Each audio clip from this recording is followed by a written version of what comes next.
Olá, seja bem-vindo, seja bem-vinda à lição de número 6 da nossa discussão Fazendo Amigos para Deus. Que bom estarmos juntos aqui. Recomendo esse canal aos seus amigos. Se você ainda não é inscrito, inscreva-se nesse canal. É muito importante para a continuação desse trabalho voluntário, desse trabalho missionário que fazemos em prol dos alunos da Escola Sabatina, alunos e professores. Nessa semana, o título da lição é muito interessante, diz possibilidades ilimitadas. Que possibilidades são essas? Ele está falando aqui das possibilidades abertas através do Espírito Santo e, mais especificamente, é uma análise do dom ou dos dons do Espírito Santo na nossa vida. E o tema dessa semana pode bem começar com o item número 1, que é a fonte dos dons. Todos nós falamos que, como cristãos, nós temos um dom, né? Um tem o dom de pregar, ou tem o dom de administrar, ou tem o dom de socorrer, ou tem o dom de orar pela fé. Quer dizer, você tem vários dons no Novo Testamento. Há pelo menos 3 listas de dons no Novo Testamento. Romanos 12, 1 Coríntios 12, Efésios capítulo 4. Mas, qual é a fonte dos dons? É interessante que, quando a gente analisa o Novo Testamento, a gente percebe que os primeiros discípulos eram pessoas com personalidades diferentes, né? Isso era bom. E nessa diversificação de personalidades, como hoje acontece na própria igreja também, Deus concedeu dons conforme as possibilidades de cada um. E o Novo Testamento até faz uma comparação como a igreja sendo o corpo de Cristo. E os membros do corpo de Cristo têm dons diferentes. E é interessante que cada um é valioso. Nós temos que nos alegrar e temos que usar os dons que Deus nos tem dado. Muitas vezes nós temos um dom, mas não usamos. Nós enferrujamos. Alguém disse em uma ocasião que o maior cemitério do mundo é onde estão sepultados os nossos dons e talentos. Porque realmente nós temos uma igreja diversificada, mas poucas pessoas se dispõem a usar os seus dons para Deus. Mas de acordo com 1 Coríntios 12, 11, Efésios 4, 7, 8 e Tiago 1, 17, Deus é o originador de todos esses dons e todas essas dádivas, e o texto de Tiago diz que todo dom perfeito vem dele, vem do alto, vem do Senhor. Então, não podemos desprezar isto. Não podemos nem desprezar e muito menos ignorar isto, porque Deus nos dá esse dom para ser usado na pregação do Evangelho, na edificação do corpo de Cristo, que é a igreja. E eu creio que este é talvez o fator de maior dificuldade que nós temos hoje. Como envolver as pessoas de acordo com os seus dons. Parece fácil no discurso, parece fácil academicamente, gravando um vídeo aqui parece fácil, mas é muito complicado, porque há uma série de fatores que conspiram contra isto. O próprio pecado, o inimigo de Deus não tem interesse nestas coisas, nesta unidade da igreja em torno dos dons para a edificação do corpo de Cristo, não é?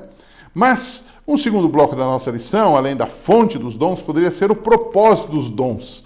Esses dons que o Espírito Santo nos dá e que, através deles, temos possibilidades ilimitadas de testemunhar de Jesus.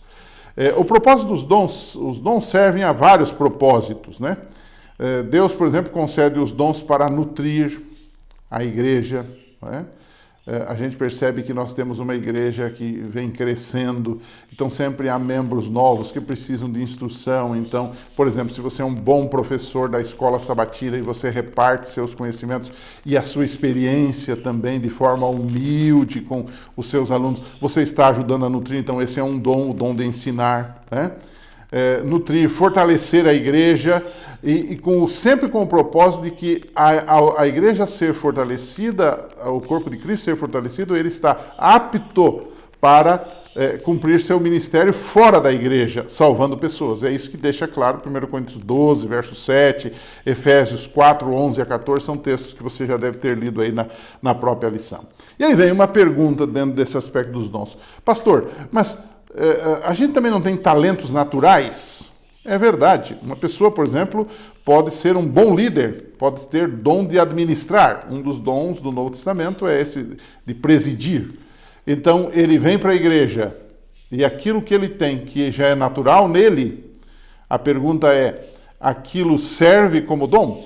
Bom, nem sempre um talento natural vira um dom. Quando ele é usado no serviço de Cristo, aquilo que é talento natural é aperfeiçoado como um dom.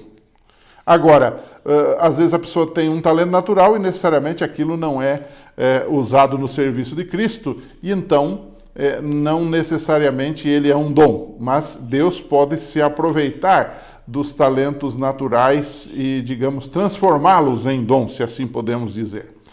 Agora, um terceiro tópico poderia ser descobrindo os dons. Pastor, como é que eu faço para descobrir os dons? Bom, existem aí livros, artigos, materiais diversos para você fazer teste dos dons. Bom, eu acho isso interessante, eu acho isso bom, mas isso não é essencial.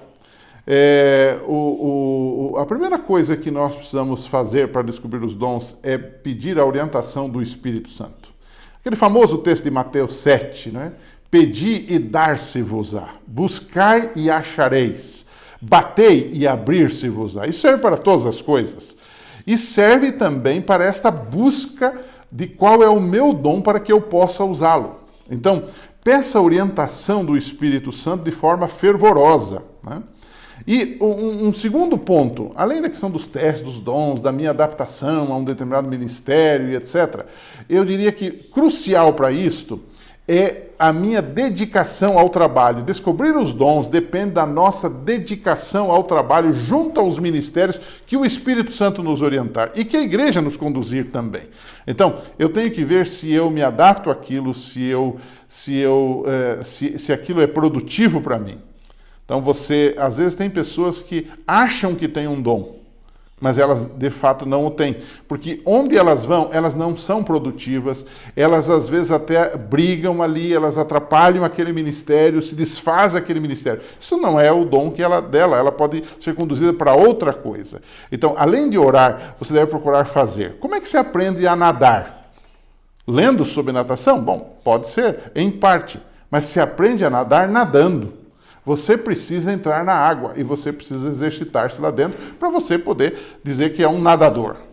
Então, a mesma coisa, como é que se aprende sobre um dom? É fazendo algo para descobrir se realmente eu sou adaptado àquilo e se os resultados daquilo são benéficos. Quando nós usamos os dons que Deus nos deu para a glória do seu nome, eles vão se expandir, isso é interessante, e vão crescer. E eu queria até lhe desafiar para ler a parábola dos talentos. Lembra dessa parábola? Mateus 25, 14 a 30. Se você tiver tempo aí na sua unidade da Escola Sabatina, leia esta parábola com seus alunos ali. E então, perceba ali, discuta com eles um pouco sobre essa parábola, e perceba que a parábola deixa claro esse conceito, que à medida que você usa os dons, que você investe, ali está falando de investimento, esses dons, esses talentos, eles vão se multiplicando e eles vão sendo cada vez mais efetivos. Nós precisamos fazer isso também. E para finalizar, compartilhe com os seus alunos, com a classe da Escola Sabatina, como os dons de outros membros da igreja o abençoaram. Então, poderia ter ali pequenas histórias de pessoas que possam dizer, olha, eu hoje estou na igreja por causa do irmão fulano, ele usou o dom dele desta forma, desta maneira, aquela irmã me ajudou, aquele outro irmão me ajudou, não é? Então, perceba essa questão. E também a pessoa pode dizer, olha, pela influência daquele dom, eu também descobri o meu dom, né? Quais são os meus dons, né? Poderia até perguntar para a pessoa, quais são os seus dons, que você acha que são os seus dons, e como é que você está usando para abençoar os outros. Bom, fique com isto. A gente volta na semana que vem, se Deus quiser. Um abraço e até lá.